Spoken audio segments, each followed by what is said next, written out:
في الأروقة البرلمانية تناقش الموازنة الاتحادية لعام 2021. عضو اللجنة المالية جمال كوجر أكد أن الموازنة تحتوي على 122 تريليون دينار نفقات تشغيلية، أي ما يعادل موازنات 3 دول.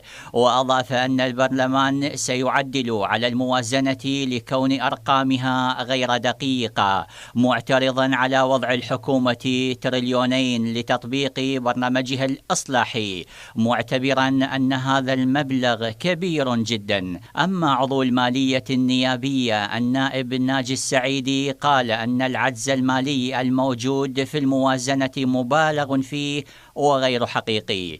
كما كشف عضو اللجنة القانونية حسن فدعم عن تحرك نيابي لإجراء تعديلات على بنود الموازنة المالية. وقال فدعم أن الموازنة ستناقش داخل اللجنة المالية ثم تعرض على المجلس، معربا عن دعم البرلمان لخطوة استقطاع رواتب ومخصصات الدرجات العليا فقط.